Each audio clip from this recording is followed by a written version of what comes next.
So here we have the Jaguar XF Automatic on a 64 plate. I'm going to start off by showing you around the outside of the car, and then we'll hop in and run through some controls on the inside. But from the outside you can see it's a 5-door car with alloy wheels and tinted windows. Let's start off inside the boot and then work our way around the rest of the car from there. So the tailgate on this car will open electronically. You can do that from the key or from the tailgate itself.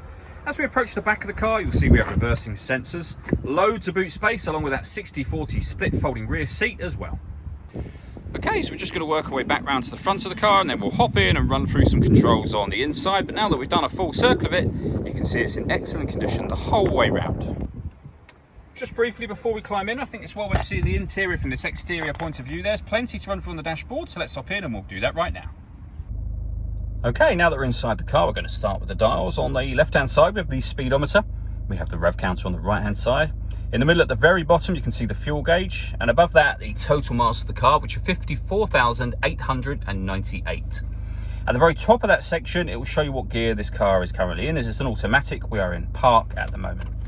If we back out to the steering wheel, we have stereo and phone controls available on the steering wheel, as well as cruise control for the car.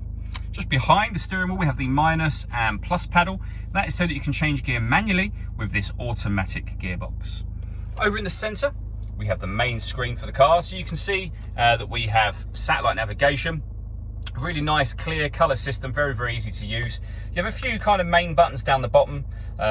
If you want to use the buttons, you can do, or as I say, everything can be done using the touchscreen up here. So you can turn the screen on and off from here.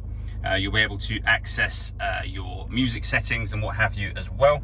If I pop the car into reverse, you'll see we have a full color reversing camera with guidelines that show you what direction the car is headed in relation to the image being shown on the screen. The menu will take you back to where you started just here. We have audio settings, so you can change things like your balance, fader, etc. from on there. You can pair your phone as well. We have climate control, so if you hit that button, we have this system here, but just a bit below, in a minute I'll show you, you have the main buttons that you can use as well. As I say, otherwise you can control everything from there if you want, and as you open it or turn it on, you can see all the fans will open up, which is a really nice touch. And then at the very top of that section is where you have your audio. So we have DAB radio, regular AM, FM radio, your own music, and then you've got various ways you can listen to it, including USB, as you can see. Working our way down, we have deadlock, so you can lock the car doors from the outside. We have the main CD player, the main volume for the stereo, and then over here, the manual controls for the climate control. So it's dual zone climate control, meaning you can adjust the passenger and driver temperature independently of one another.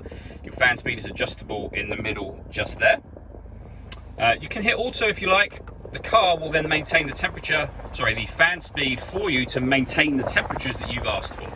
Any manual adjustment will automatically take auto off.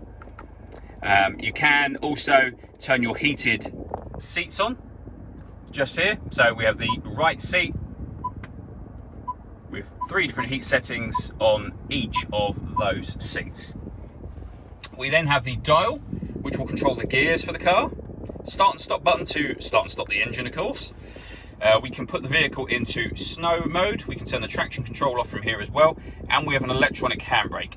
Within this section, we have 2 cup holders. And in here, some storage and a 12-volt charging socket. If you give that button a push, that will open up your glove box for the car. All that leaves me to say is thank you for taking the time to watch this video. If you'd like to come see the car in person and have a test drive, please feel free to call us here at Mach 1 Cars. We'd love to hear from you soon.